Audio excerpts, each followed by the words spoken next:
નમસ્કાર મિત્રો, સ્વાગત છે બધા મિત્રોનો અમારી યુટ્યુબ ચેનલમાં। હું છું આપનો મિત્ર ભાવિક વઘાસિયા।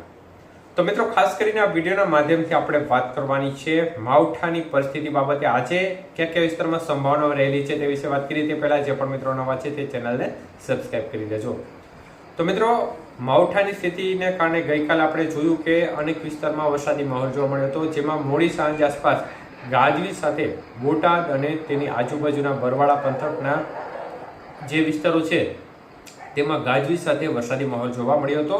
તો વેસ્ટર્ન ડિસ્ટર્બન્સ છે તે હવે ધીમે ધીમે આગળ વધી રહ્યું છે। રાજસ્થાનના ભાગો, ઉત્તર ગુજરાતના ભાગોમાં ગાઢ વાદળો અનેક વિસ્તારમાં જોવા મળી રહ્યું છે અને એક વાદળોની લહેર છે તે સૌરાષ્ટ્રના કાંઠે જોવા મળી રહી છે।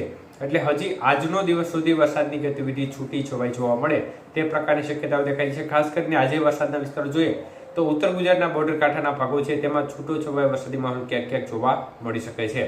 સૌરાષ્ટ્રના ભાગોની વાત કરીએ તો સૌરાષ્ટ્રના ભાગોમાં પણ આજે વિસ્તાર છે તે ઓછા થઈ જશે, પરંતુ સીમિત વિસ્તાર હશે, જેમાં દ્વારકા આજુબાજુના ભાગ છે તેમાં અત્યારે થોડી સંભાવના દેખાઈ છે। છૂટાછવાયા ભાગોમાં ગતિવિધિ જોવા મળી શકે છે। બપોર બાદ ખાસ કરીને અમુક સીમિત વિસ્તારો છે જેમાં વરસાદની ગતિવિધિ રાજકોટ સાઈડનો ભાગ છે, બોટાદ, ભાવનગર, સુરેન્દ્રનગર આજુબાજુના ભાગો છે એ ભાગોમાં પણ આજે પણ છૂટી છવાઈ સંભાવનાઓ દેખાઈ છે અને તે મુજબ મધ્ય પૂર્વ ગુજરાતના કોઈ વિસ્તારમાં પણ વરસાદની ગતિવિધિ જોવા મળી જાય તે પ્રકારની સંભાવના અત્યારે બની રહી છે।